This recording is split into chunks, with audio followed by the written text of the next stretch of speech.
now we'll finally turn to Christina Thompson, who and her book Sea People. Well, first of all, I just want to thank you for having me and for inviting me and for doing this, because as you said earlier, I wouldn't have been there if it had been in real life. So I don't know, thanks to the pandemic, whatever.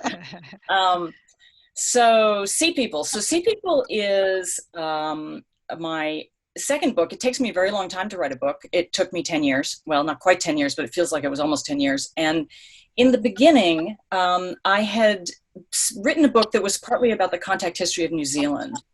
And of course, I'm married to my husband's Maori. So I was kind of interested in the history of New Zealand and contact between Maori and Pākehā and New Zealand and so forth. And I kind of knew that there was this, bigger history behind the history of Europeans arriving in the Pacific, which was the part of the story that I knew best. And when we were living in Hawaii about, I don't know, a long time ago, 20 something years ago, we were there for just a year, and my husband's father died while we were living there. And so he went home to New Zealand from Hawaii, and I stayed there with the baby. We had one baby at that point. And while he was gone, I began thinking about the Polynesian Triangle, because he had gone to New Zealand and I was in Hawaii. And of course, I knew that there was a thing called the Polynesian Triangle, which is basically Hawaii, New Zealand, and Easter Island, and is this huge 10 million square mile area in the middle of the Pacific Ocean, which is occupied or was originally colonized by one group of people, one ethnic group or one type of people, one culture. So I knew about that, and I started thinking about it and then I didn't do anything with it for a long, long, long time. And then when I was casting about for a book project, it's occurred to me, that story about the Polynesians sailing in their canoes and arriving in all of the islands, how do we know that story? What's the evidence for that story? And so I started thinking, well, what if I just look at that story and the sources for that story? And sometimes when I think about Sea People, what I think about is that it's a book about evidence. It's a book about how we know something. And what the question that we ask in this case is, it was one question for the whole book. It's basically a whole cluster of questions. It's, who are these people? Where did they come from? And how did they get there? And it turned out that was just difficult to answer.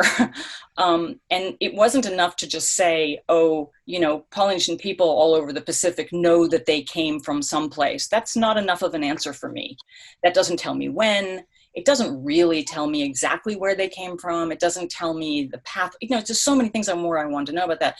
And when I started looking into the question, I learned from looking into it that what has happened is that the question has been asked for hundreds of years, but the different methodologies that have been used to answer it have changed, partly because of technology and because of ways to answer the question have changed. So for example, you don't really have archaeology until you have radiocarbon dating. When you have radiocarbon dating, you have numbers, and those are really interesting. Before that, you have layers, and that's interesting, but it's not as good as numbers.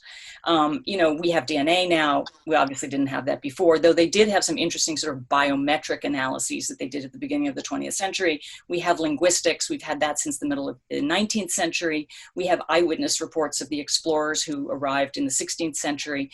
And what I decided to do was tell the story chronologically. Tell the story of the data chronologically, not the story of the kind of history of the people chronologically, because that goes back 2,500, 3,000, 4,000 years if you go back to the coast of China. But to tell the story of the inquiry in terms of the earliest data point and moving it forward chronologically to the present. And that ended up dividing the story into some really interesting chunks, which really had to do with approach. So a linguistic approach, an archaeological approach, an experimental voyaging approach, and so on. So that it structured itself kind of surprisingly to me once I had understood that what I was doing was following the breadcrumb trail of the inquiry itself, rather than telling the history of the people in that sense.